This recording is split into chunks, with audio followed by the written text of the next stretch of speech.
दे रहा है? मुझे तो लग रहा है कि राजस्थान की सरकार का आधा कार्यकाल पूरा हो गया और बहुत कम ऐसा होता है कि इतने कम समय में सरकार अपना इकबाल खो दे। जनता का विश्वास, क्योंकि पहले 1-2 साल तो जनता समय देती सरकार को काम करने का, लेकिन हर मोर्चे पर आज जो हालात राजस्थान के अंदर हो गए हैं, ग्रामीण क्षेत्र में विकास ठप पड़ा है, उनको सुनने वाला नहीं है। सरकार अभी फंसी हुई है कि ट्रांसफ़र करना है, कैसे करना है, किसको करना है। इतने सारी सत्ता के केंद्र बन चुके हैं कि कोई सुनने वाला यहाँ है नहीं प्रदेश के अंदर, और अधिकारियों के दम पर ही सरकार चल रही है। मुझे जो आज मैंने ज़िले का दौरा किया है, जो कार्यकर्ताओं से मिला हूँ, आम जनता से हमारी मुलाकात हुई है, एक सुबहघाट चालू हो गई है और ये अतिशयोक्ति नहीं होगी, लेकिन मुझे लगता है कि भाजपा सरकार की उल्टी गिनती चालू हो चुकी है। और ये बागड़ का क्षेत्र है, डूंगरपुर बांसवाड़ा, यहाँ पर जो आदिवासी अंचल के लोग रहते हैं वो अब उम्मीद खो चुके हैं। अगर उनको कुछ दिखता है तो राहुल गांधी जी, कांग्रेस पार्टी, हम लोग जिस प्रकार से उनके लिए साथ खड़े हैं, उनको उम्मीद की किरण दिखाई देती है। मैं ऐसा मानता हूं कि जो नीट के पेपर लीक हुए, बार बार पेपर लीक हो रहे हैं, कोई संभालने को तैयार नहीं है, शिक्षा मंत्री इस्तीफा देने को तैयार नहीं है। पूरे देश का नौजवान, अभी हमारा कार्यक्रम चल रहा है छात्रों की गूंज पूरे देश भर में। आप देखो, नौजवान अगर उसका विश्वास व्यवस्था में टूट जाएगा तो देश के लिए बहुत बड़ा संकट पैदा होगा। तो ये सरकार ना तो जिम्मेदारी तय करती है, ना अकाउंटेबिलिटी तय करती है, और सिर्फ कोशिश कर रहे हैं कि ये मामला सुर्खियों से हट जाए। अब राम मंदिर अयोध्या में है, वहाँ पे इतना बड़ा चंदा चोरी का मसला हुआ, वहाँ भी सरकार लीपापोती करके लोगों को बचाना चाहती है। तो हर क्षेत्र में मुझे लग रहा है कि किसान हो, अब आप बहाना देते हो खाड़ी के युद्ध का, लेकिन तेल, पेट्रोल, खाद, डीएपी, यूरिया, इसकी कीमतें कहाँ पहुँच चुकी हैं। अभी हाल ही प्रधानमंत्री अपनी पीठ थपथपा रहे थे, लेकिन राजस्थान में तो यहाँ उपलब्धि नहीं है। तो किसान परेशान है, नौजवान परेशान है, ऐतिहासिक बेरोजगारी देश के अंदर है, व्यवस्था बदलने के लिए जनता उतारू है। और राजस्थान के लोग तो मन बना चुके हैं कि यहाँ ठीक 2.5 साल के बाद चुनाव होगा और भारी बहुमत से सरकार कांग्रेस पार्टी की बनेगी।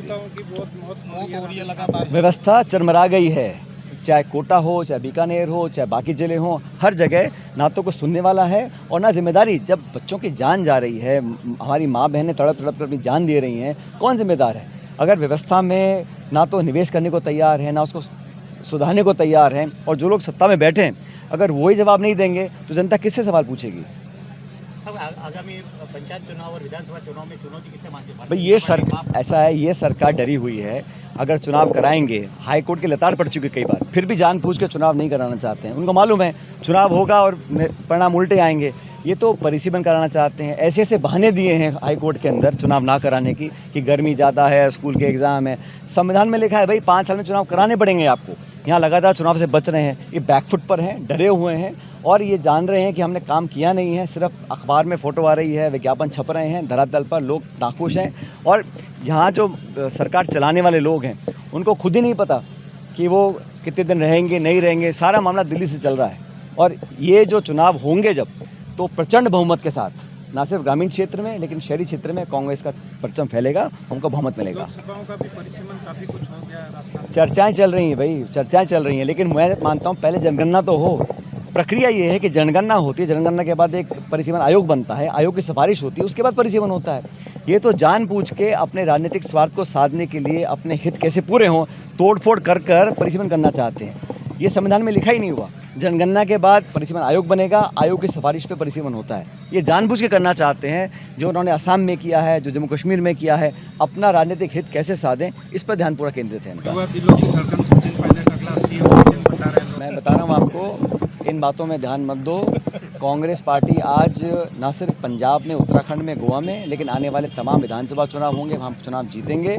और ये बीजेपी कितनी कोशिश कर ले, उन्होंने शिवसेना हो, एनसीपी हो, तृणमूल कांग्रेस हो, सारे सांसदों को इधर उधर करने का काम किया, क्योंकि ये चाहते हैं जब मैंडेट नहीं है तो एक मैन्युफैक्चर्ड मैंडेट, एक आर्टिफिशियल मैंडेट बनाए संसद के अंदर। लेकिन जनता सब देख रही है। आप सांसद यहाँ वहाँ कर सकते हो, लेकिन पब्लिक जो है वहीं खड़ी रहेगी।